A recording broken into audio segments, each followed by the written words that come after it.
Yo, what's going on, guys? Welcome back to another episode of Attack on Titan. The newest episode just dropped. I'm ready to get into it.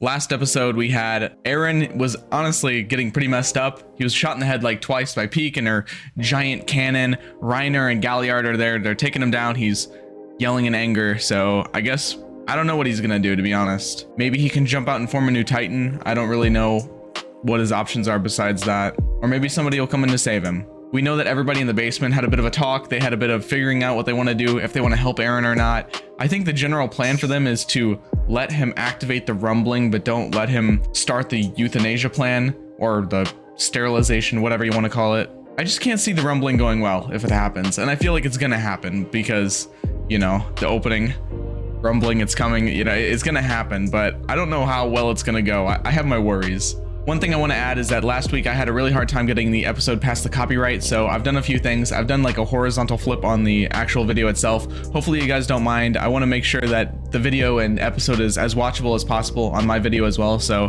hopefully you guys don't mind too much. Be sure to check out the links in the description. You can join my Discord, follow me on Twitter, Instagram. Just pick out a link and do it. I don't really mind which. Let's jump into this episode, shall we? Of course she does. She will never leave Eren. No matter what it costs. And I don't think it has anything to do with the... I don't think it has anything to do with that. She just loves him. You know... I never really considered that would just be a lie that Eren told, but... Armin's planting the seed in my head make me wonder.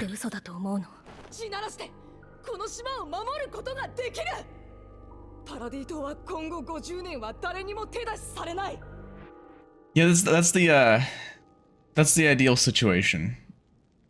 But who knows if that'll actually come to pass. That's the scary part. They've got a lot to think about here, and they don't have much time to think about it.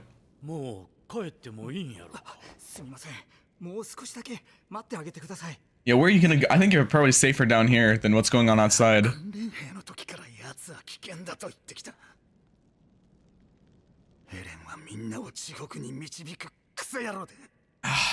Man, poor Eren. Poor Jean, though. He's not wrong. He's not wrong from his perspective.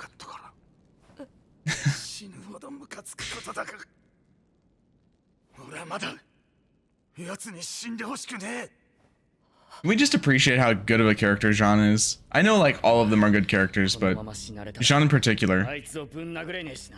Like from the very start he's been well written. Also because I feel like he doesn't plan on making it out, maybe. It's almost like a sacrifice. This is such a good scene. It was almost portrayed like it was dreamlike.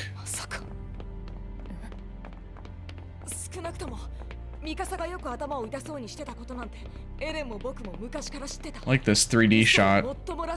Looks so good.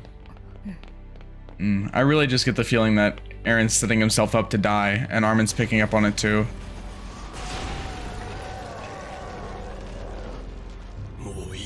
This music in the background, it's so sad sounding.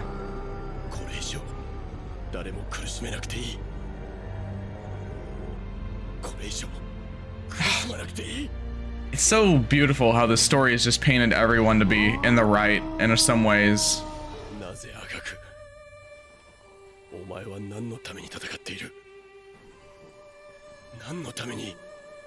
It was the same question we were asking Reiner back in season 2.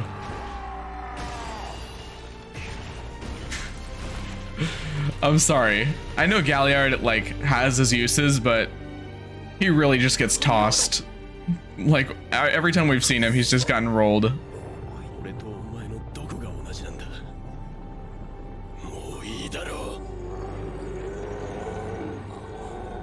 It's not gonna happen. He won't stop till he's done.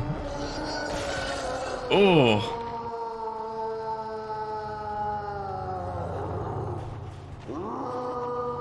I love the screen shake.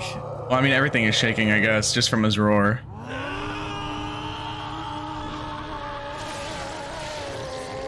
Oh my god. Was that Peak?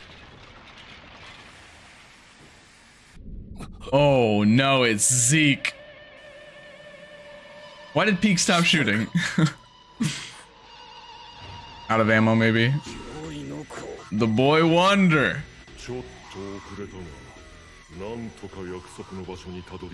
Oh god. Is it about to happen? Oh, dude, this makes me so nervous.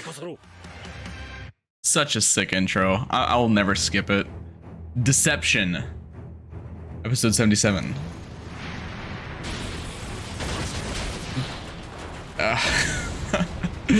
Zeke. Damn. Yeah, dude, I mean, I get that that's the technology of the time, but blimps are... they're just not it. Airships, whatever you want to call it.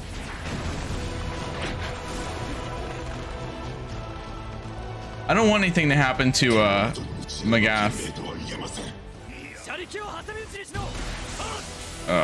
Now Flock can die. Let's be honest. Everyone just needs to take their hate for Gabi and just give it to Flock instead.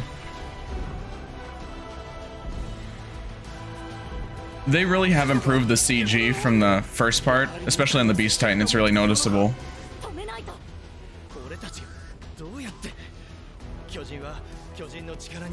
I think the CG in this second part looks a lot better than the first part.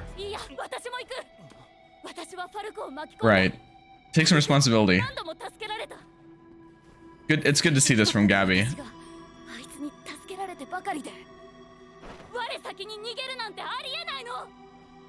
Nice. I'm glad to see that from her.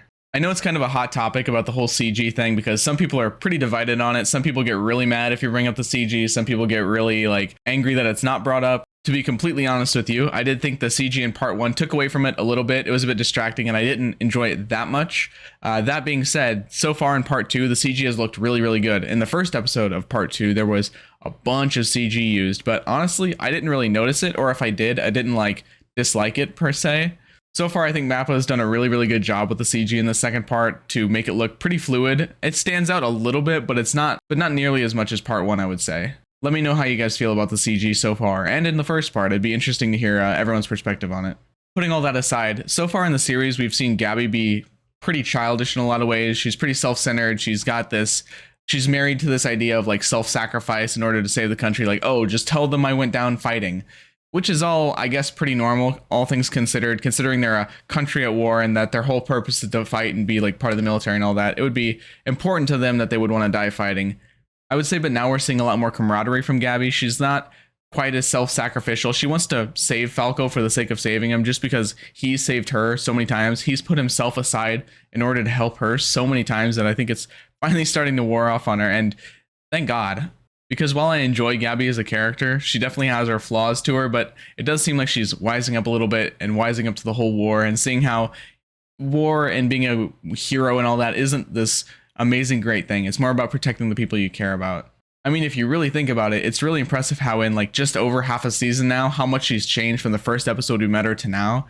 I'm just saying, I'm going to continue my Gabi defense. She doesn't deserve quite all the hate that she gets. But now Flock, on the other hand, I've completely flipped on. I thought he was an okay character with understandable thoughts at the end of season 3, but so far in season 4, nah. Screw Flock.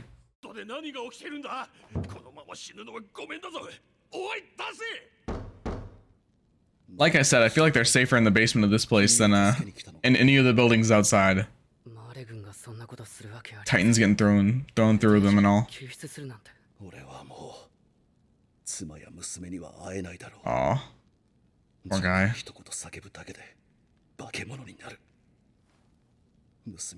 Zeke's gotta go. Like, I really don't see Zeke living through the end of this. Man. Shut your bitch ass up.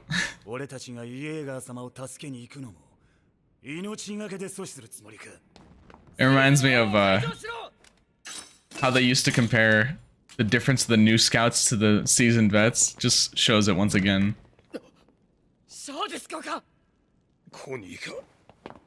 My man. I fought a bear. I love Shadis. All right.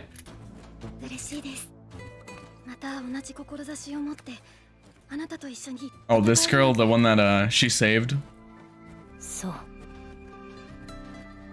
Yeah, she's not hearing it.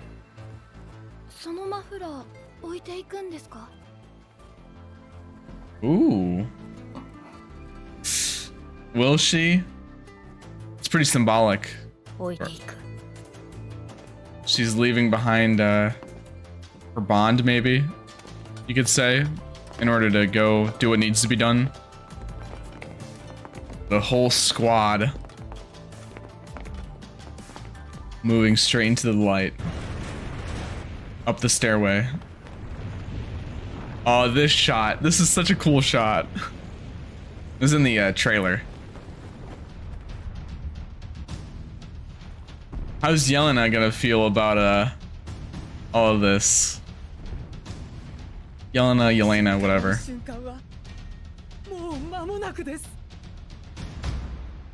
They better not tell her about what their plan actually is. Yeah, now they're wondering what happened to Levi.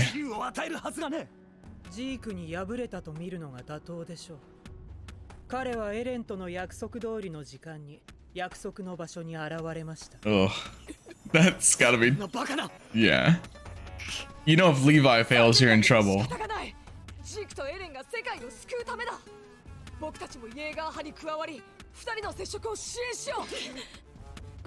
What? What? What is that face? What?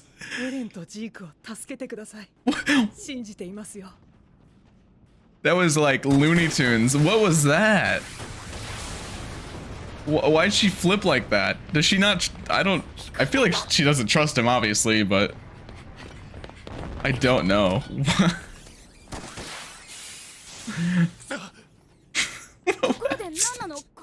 I can't get over it. What was that?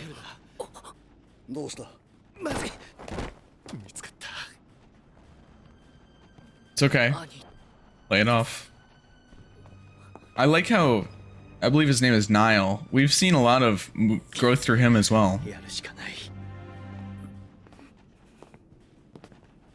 From season 1 and when Annie attacked versus now. He's always been a good guy. We know that. I'm glad he's lived up to this point. Because she's seen what she didn't see before.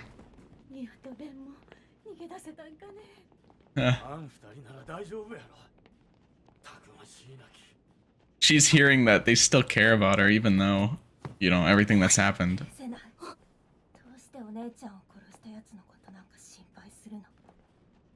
Yep. Man, it's just such a beautiful way to display the nuances of everything that's happening.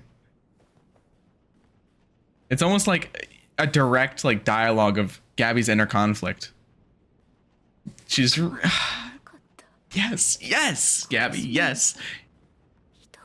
Yep, exactly. And she's also just realizing the horror of war and how nobody wins no matter what happens. Oh, what a... Oh, I love this. Yeah, I mean, I don't care how much hate she gets.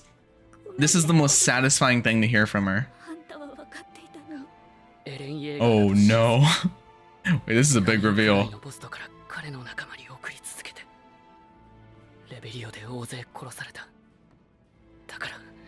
Yeah, including Sophia and Udo, yeah. Oh!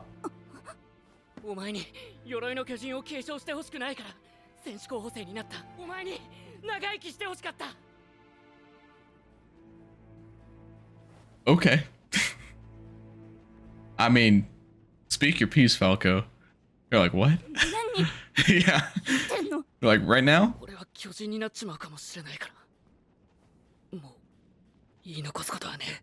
Wow.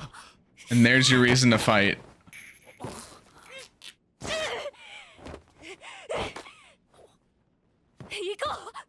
Yep. There it is.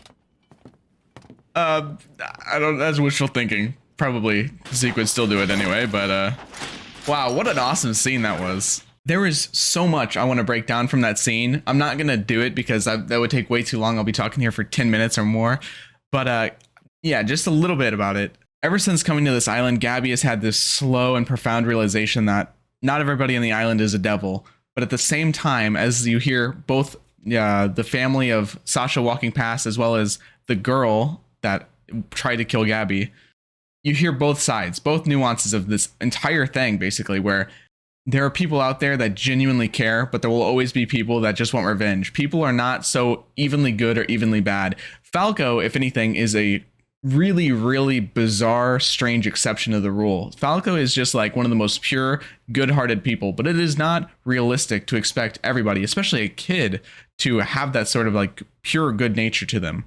Because even on our side, you know, the side of the Eldians, almost nobody on our side has had that level of good nature that Falco just kind of innately has. It was really satisfying in season 2 to hear Reiner and Bertolt come back around and say, you know, these people aren't really devils, they're just people and we've done them wrong and we can't really take back what we did.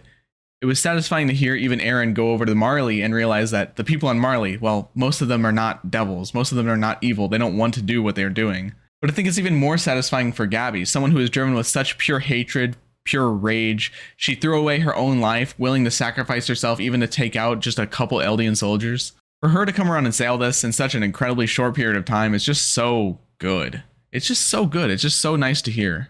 And after she had said all that, she had just kind of sat there all curled up. She had this sullen look in her eyes. She had lost her will to fight because she doesn't want to kill anybody, because nobody really deserves to die.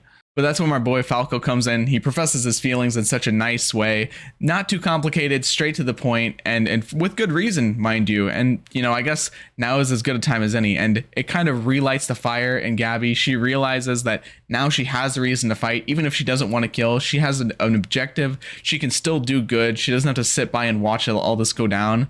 For only being a scene that's like 2 minutes long, there was so much there, and it was so good. And so much had built up to that, too. Let's finish the episode. That kind of reminds me of the scarf too. Throwing the scarf aside. Galliard getting wrecked compilation. Someone needs to make it.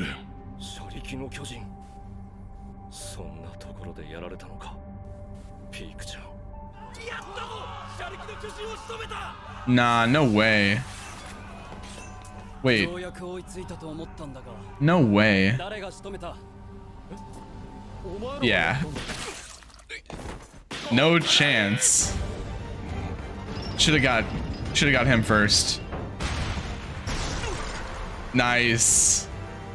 Oh, so close, man. I mean, it hit him, but it was so close to being a perfect shot. Whole series could have just ended right there. Go, Reiner, go. Please. Is you. Oh, what a cool line callback to the end of season 2. Oh, man.